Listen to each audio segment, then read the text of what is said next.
programmation mathématique. Donc, le nom, il est consacré à l'optimisation, optimiser le coût, maximiser le bénéfice. Par exemple, la société, il veut maximiser le bénéfice. Donc, c'est le titre. Ici, on va faire le cas non linéaire, d'accord? Il y a le cas linéaire, le cas non linéaire, d'accord? Cas.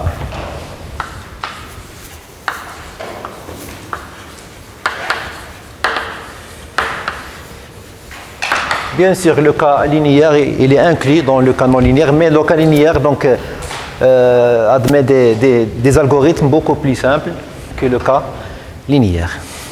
Donc, je commence par des notations qu'on va utiliser par la suite. Des notations.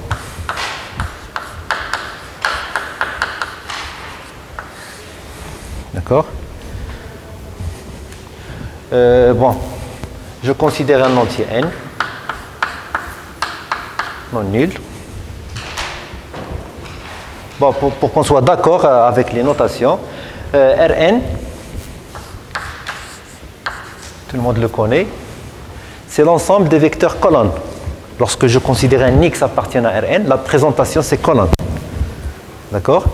Et Rn est l'ensemble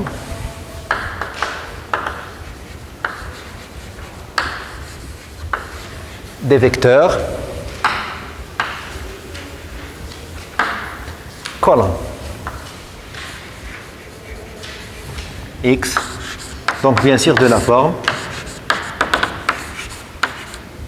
ou bien sûr parfois on l'écrit line seulement pour économiser le cahier, c'est pas grave, mais lorsqu'on va faire des opérations, surtout la dualité, donc il faut bien respecter la notation.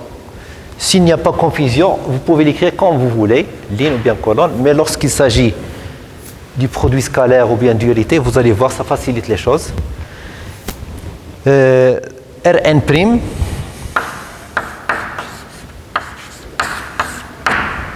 vous avez cette notation, c'est l'ensemble des formes linéaires, c'est-à-dire des applications linéaires de Rn, de l'espace vectoriel Rn vers R. Ce sont les vecteurs lignes, c'est-à-dire la transposée de x. Prime signifie transposer, d'accord? L'ensemble des vecteurs lignes, y si vous voulez, y1, yn, d'accord? Ensuite, il y a l'ensemble des matrices, vous la connaissez. Bon, ici, dans toute la suite, le travail c'est réel, sur R, d'accord? Donc, on va considérer que R. Donc, le cours qu'on va faire, normalement, ça marche dans un espace de Hilbert, dans un espace de dimension infinie. Mais on va faire le travail sur Rn, c'est beaucoup plus pratique. Il y a beaucoup de résultats, d'accord? Il est un peu, Rn il est plus difficile qu'un espace qu'on ne le connaît pas, d'accord? Vous allez voir, donc ça marche, mais dans Rn, on peut avoir d'autres résultats parce qu'on connaît bien l'ensemble R. Bon. L'ensemble Mn, donc M et N, deux entiers, donc c'est l'ensemble des matrices à M' et N colonne. Toujours ligne, colonne. C'est universel. On commence toujours ligne, colonne. A et J, c'est les lignes et J, c'est les colonnes. Ce n'est pas l'inverse. D'accord? Voilà. A', si vous voulez. Si A est une matrice, on note A', c'est la transposée, on note prime. Parfois vous avez T, soit à droite, soit à gauche. Pour nous, on va faire prime. D'accord? C'est la transposée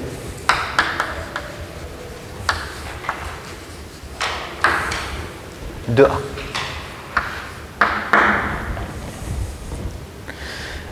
Voilà. Donc, si vous voulez, Donc ça c'est une matrice à n lignes et une seule colonne. Donc si je fais la transposée,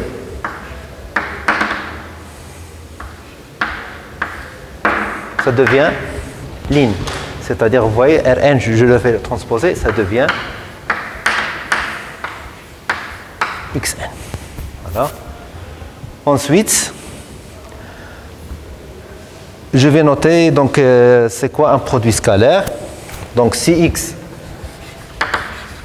égale x1, xn et y,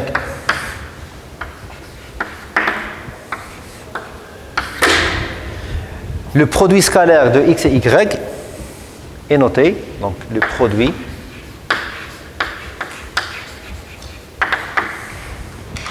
donc je dois effacer, j'ai pas apporté les stylos. Le produit scalaire de x et y, je dis x et y parce que le produit de x, y est égal à yx, donc de x et y est noté. Vous avez l'habitude, vous connaissez déjà des notations pour nous, donc on va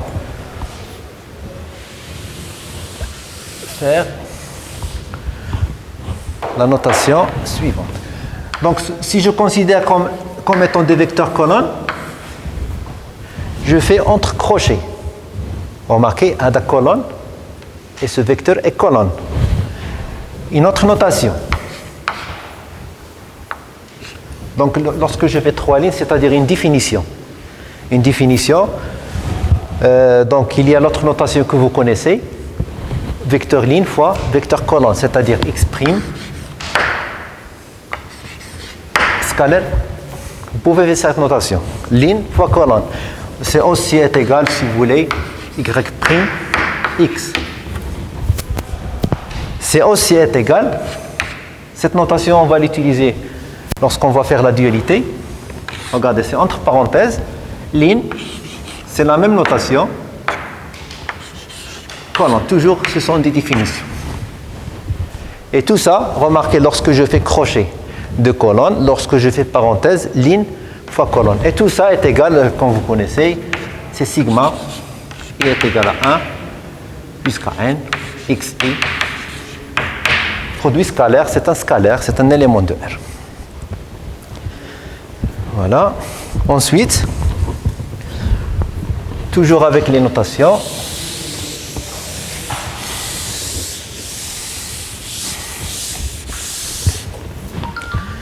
une matrice, si vous voulez,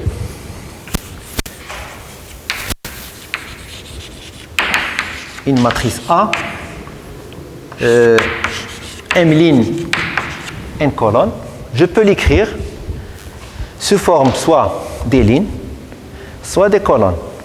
D'accord? Donc A contient M lignes, je peux l'écrire est égal L1, la première ligne. Donc j'ai dit M ligne jusqu'à L M. Avec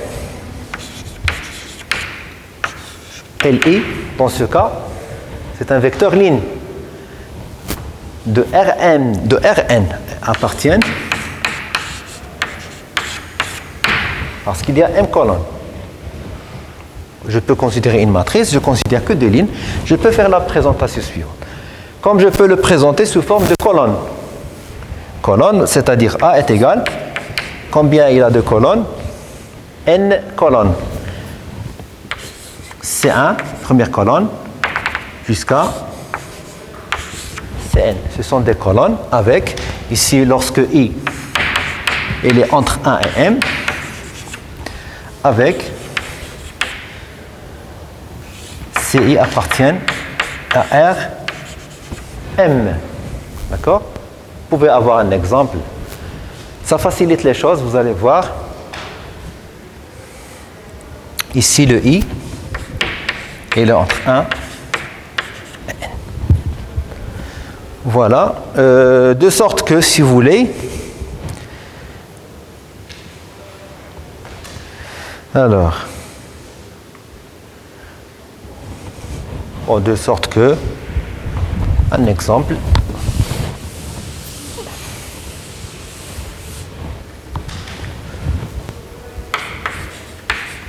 de sorte que, bon, quel que soit x appartient à R, donc je vais appliquer x à A, je dois avoir un x qui appartient à Rn, d'accord? Pour avoir A fois x est égal, normalement, c'est un élément de Rm. A c'est une matrice Mn, x un élément de Rn, donc A fois x c'est un élément de Rm.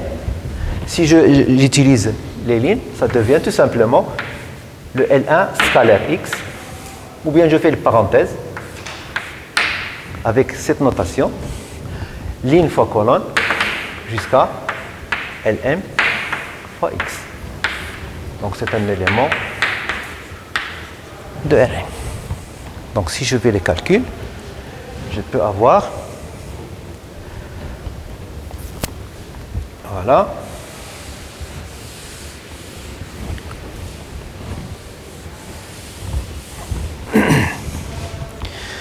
alors, ensuite, donc si x appartient à Rn, la notation suivante signifie, la notation suivante, bon, je signifie, lorsque je dis AX où B appartient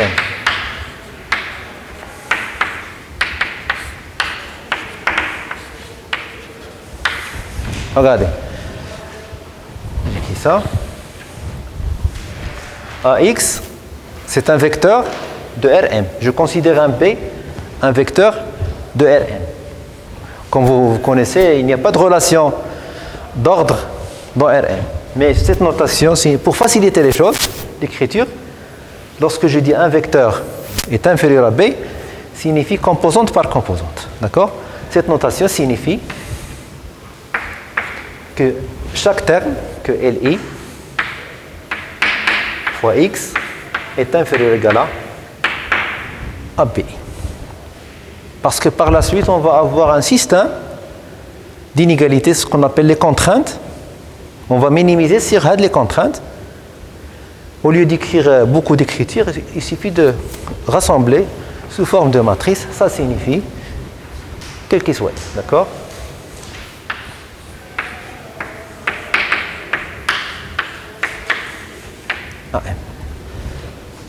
Donc ça va nous faciliter les définitions et l'écriture.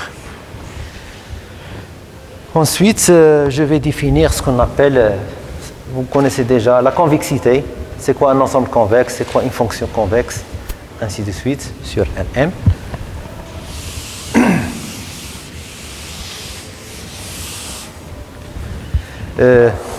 Bon, des définitions. Si vous voulez, je vais numéroter. Définition. Une. Première définition. Une partie non vide de Rn est disconvexe. Donc, une partie K, si vous voulez, non vide de Rn est dite convexe si, tout simplement, si je considère deux points, le segment est inclus. Si quel que soit AB de K, le segment, vous connaissez sa définition. Bon, lorsque je ne peux pas effacer le tableau, vous me dites, parce que donc, pour écrire bien sûr, parce qu'on a un seul tableau, la prochaine fois je vais apporter un stylo. Le segment.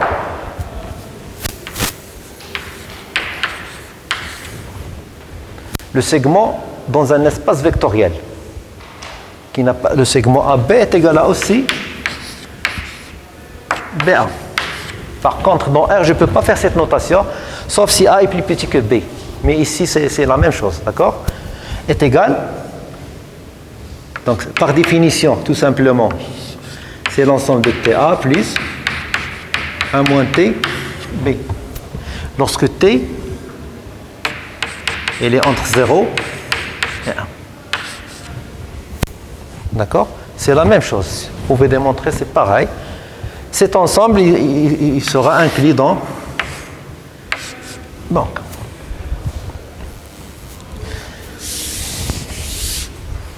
par exemple, ça, convexe, schématiquement. Ça,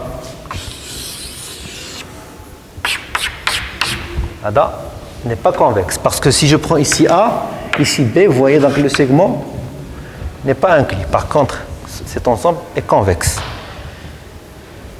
Ça, non convexe.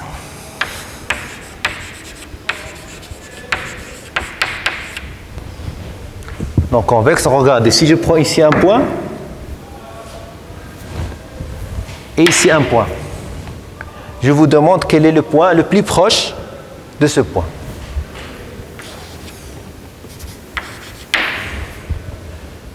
La projection. Le point le plus proche, voilà. C'est là, je prends la tangente. D'accord? Par contre, donc il y a un seul point. L'unicité. Regardez ici. Si je prends ici le point, je peux avoir deux. D'accord? Il faut se...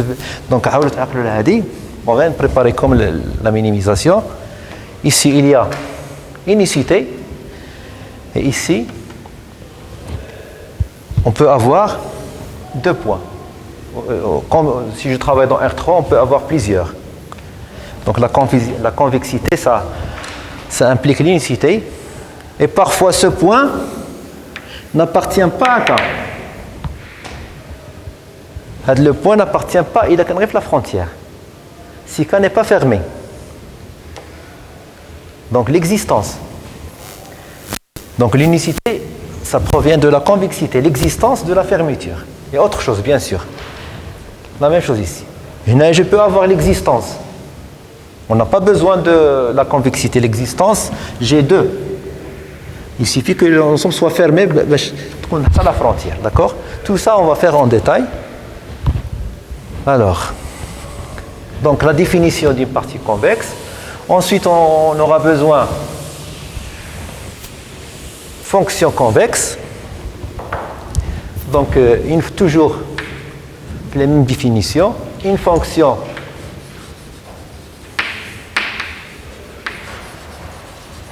f.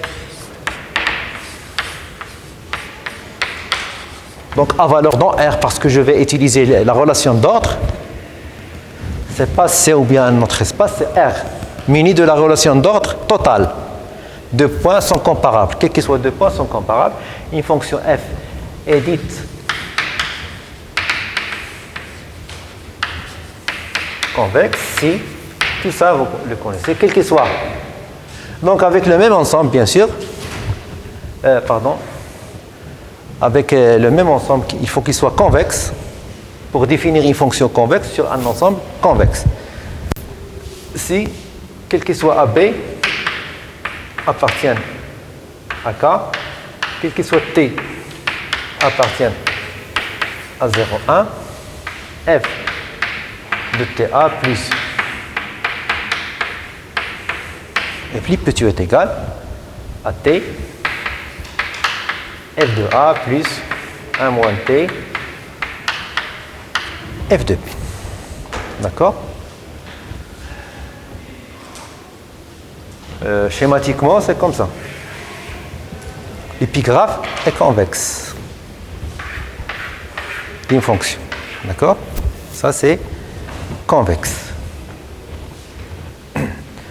Si vous prenez deux points et la fonction schématiquement, vous allez voir. Par exemple, je prends f de A. Ça, c'est f de A. Ici, f de B, d'accord? Ce point rafle le segment, voici le point, ce point il est là, donc il appartient à l'épigraphe, ça appartient, donc il est supérieur là de la partie, et T, on va dire, quelque part ici, ça c'est T si vous voulez, TA plus schématique. Ça c'est la définition d'une manière générale d'une fonction convexe. Si j'ai plus de propriétés sur f, on va voir des caractérisations beaucoup plus simples. Par exemple, si f, bon déjà une fonction convexe, elle est déjà continue, elle est plus que continue. Plus que continue, il admet des dérivés à droite et des dérivés à gauche. Si de plus f est de classe C1, on va voir des caractérisations. S'il est de classe C2 aussi, donc là, on va utiliser la dérivée seconde, ainsi de suite. Donc la dérivée sur Rn. Donc ça, une fonction convexe. J'ai oublié de définir c'est quoi un cône. Toujours avec les définitions. Ça, c'est pas grave. Une partie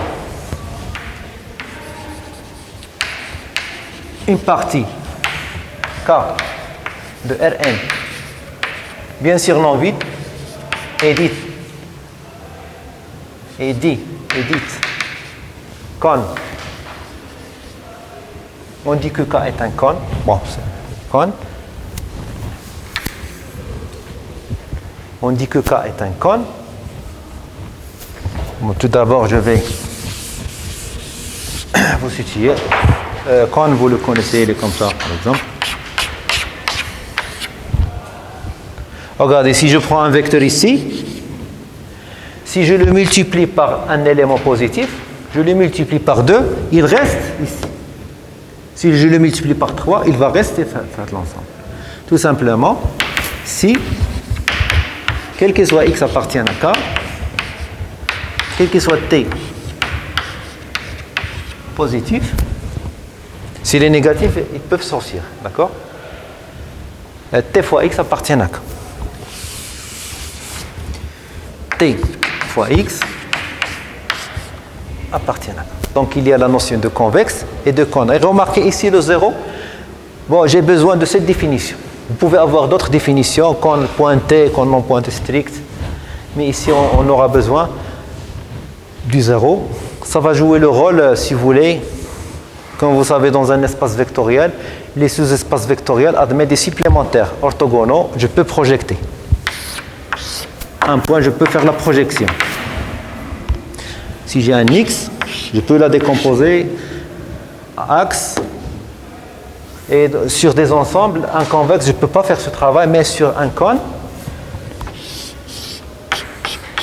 K, je peux trouver son supplémentaire. Par exemple, je peux considérer la perpendiculaire ici, la perpendiculaire. Et lorsque j'ai un point, je peux projeter une partie ici et l'autre partie dans le cône, si vous voulez, polaire. Ça, on va le faire en TD, d'accord? Un petit exercice.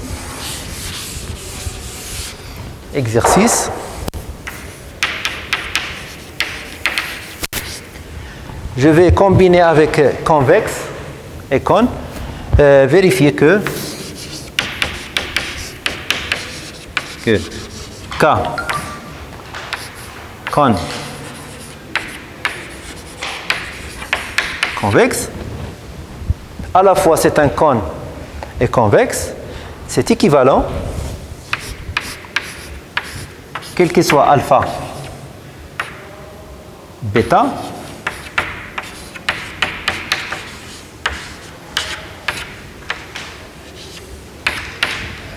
quel que soit deux réels positifs, quel que soit x, y,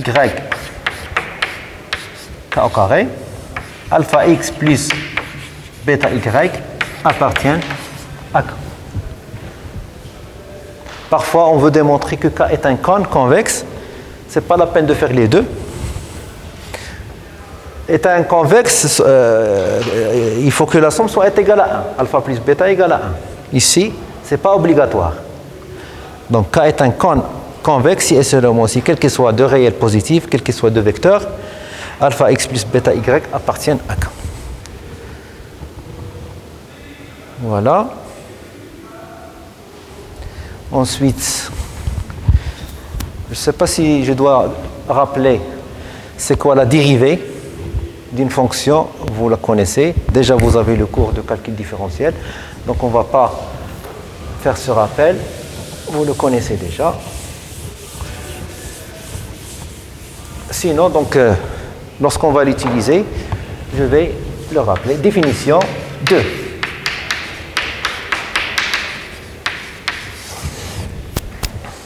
Un polyèdre. 1. Polyèdre de Rn. Les polyèdres, les polygones de Rn. Les pavés, donc ça c'est un polyèdre. Comme ça, donc c'est pas. D'accord? Donc les contraintes. Les contraintes, je dois trouver une solution qui appartienne au polyèdre. Les contraintes en général, c'est le marché, c'est l'hypothèse, c'est de l'argent, c'est la matière première, ainsi de suite. Je vais minimiser sous des contraintes. Je ne peux pas dépasser le nombre d'heures de travail, je ne peux pas dépasser la matière première. Donc les contraintes, ce sont des inégalités, tout simplement. Par exemple, un ouvrier ne doit pas dépasser 8 heures de travail. D'accord? Pour faire da, pour faire tata, ainsi de suite. D'accord? La première ligne de la matrice ne doit pas dépasser, par exemple, pour produire, par exemple, Coca-Cola, pour produire Fanta. D'accord? Ça, c'est un polyèdre. Donc, tout simplement, un polyèdre de Rn et de la forme est un ensemble. Bien sûr, c'est un ensemble de Rn de la forme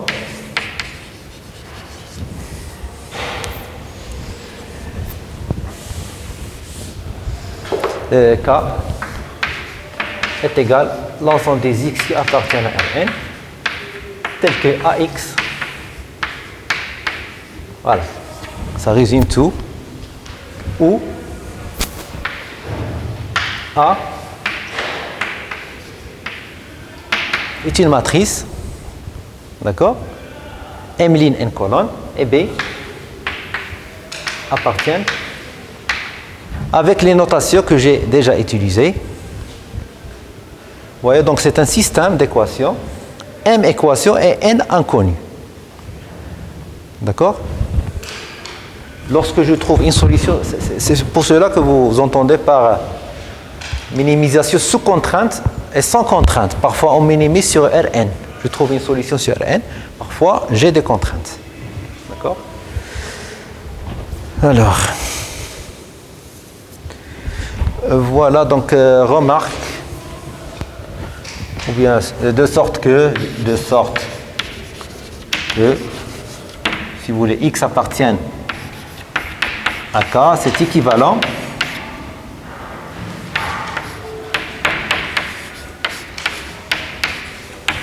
voilà, c'est un système. Les LI, ce sont les lignes de la matrice que j'ai déjà notées. Ce n'est pas la peine de noter une deuxième fois.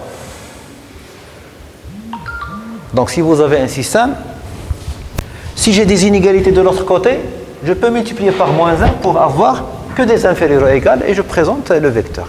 Toujours un système, il s'écrit de cette forme. Exercice. Vérifier que K est un convexe. Que K est un convexe fermé. Est un convexe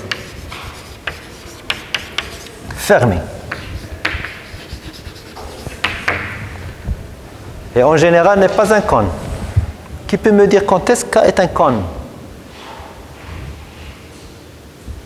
Quand est-ce que c'est un cône? Vous allez démontrer facilement. Bon, la fermeture, ça se voit, elle est très simple. C'est l'image réciproque des fonctions continues, donc c'est fermé. La même chose convexe. cône, vous allez vérifier que c'est un cône si seulement si ce B est égal à 0. D'accord? Pour que ça soit un cône, il faut que ce B soit nul. Le cône convexe. Voilà, vous avez 2 exercices. Et j'aimerais bien, lorsque vous aurez le mail, de m'envoyer les exercices. D'accord? Chaque fois, si un étudiant, donc on n'a pas le droit de passer par les rangs. Je vais le mail, je vais vérifier s'il y a des erreurs à cas pour vous diriger tout simplement.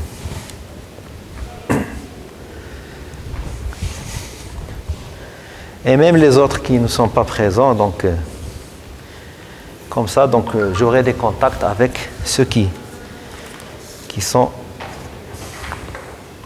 Donc maintenant, donc on va faire les préliminaires. Je vais définir c'est quoi. Oh là là, le temps passe très vite.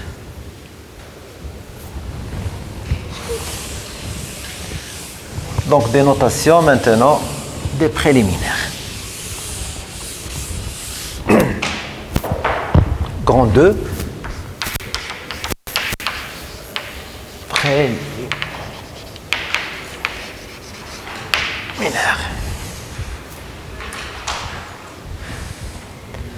Maintenant, je vais présenter la forme d'un programme en mathématiques. Donc, un programme non linéaire.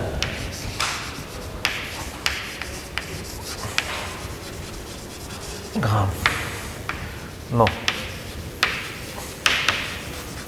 Linéaire. D'accord. Se présente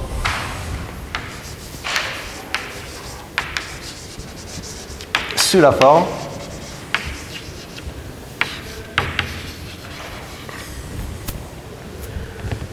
pour l'instant, je vais détailler. Ensuite, bien sûr, l'objectif, c'est trouver x, c'est trouver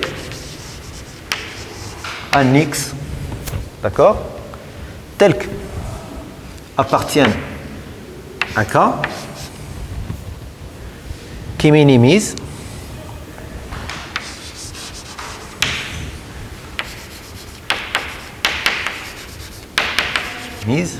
une fonction.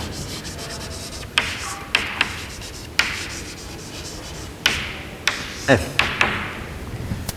D'accord?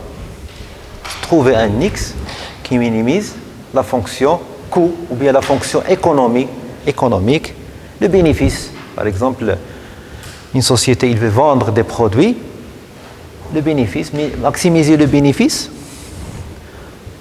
sachant que x, il reste donc. D'accord? Donc se présente sous la forme, ou tout simplement, ou plus simplement,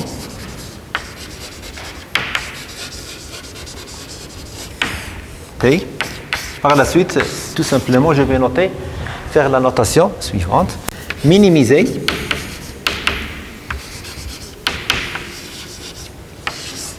f de x appartient à K.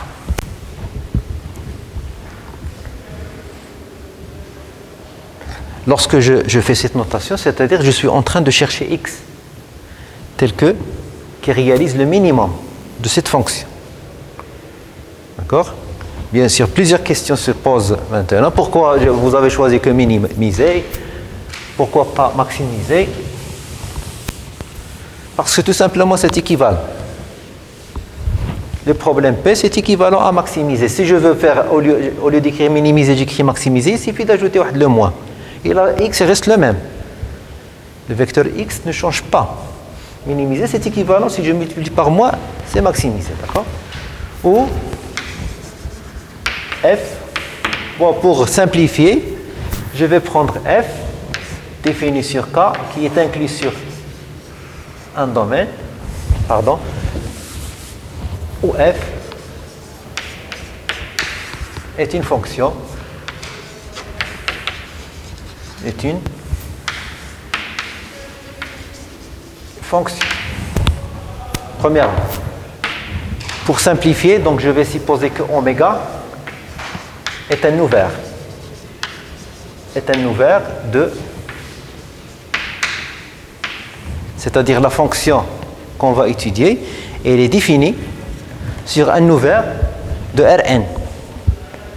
D'accord? Et on va minimiser sur K, et K est inclus. Donc ici, la particularité, j'ai supposé qu'oméga est un ouvert. Si f n'est pas défini sur un ouvert, ça c'est un autre problème. D'accord? Vous allez voir en calcul différentiel, vous allez dériver sur des ouverts. Vous ne pouvez pas dériver sur la frontière. Ça c'est autre chose. D'accord?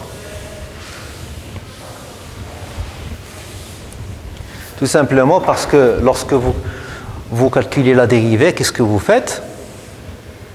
F de x plus h moins, si je veux calculer la dérivée de x, je dois faire l'opération.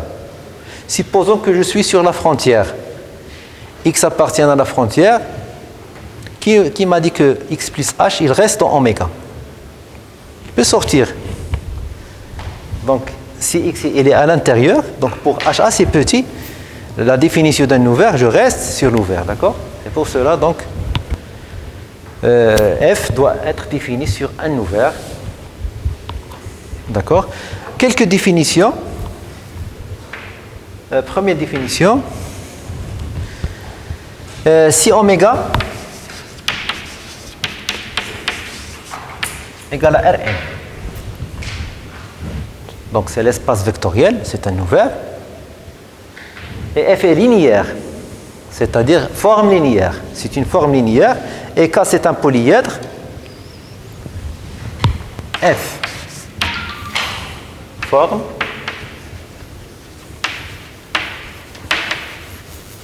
linéaire. Donc une forme linéaire, c'est un produit scalaire, c'est un vecteur ligne. Et K est un polyèdre.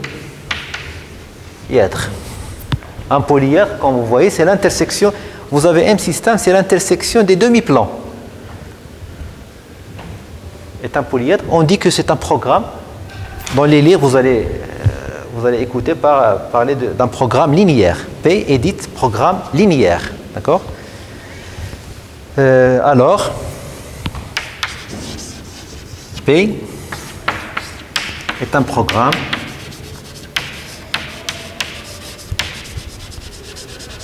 linéaire.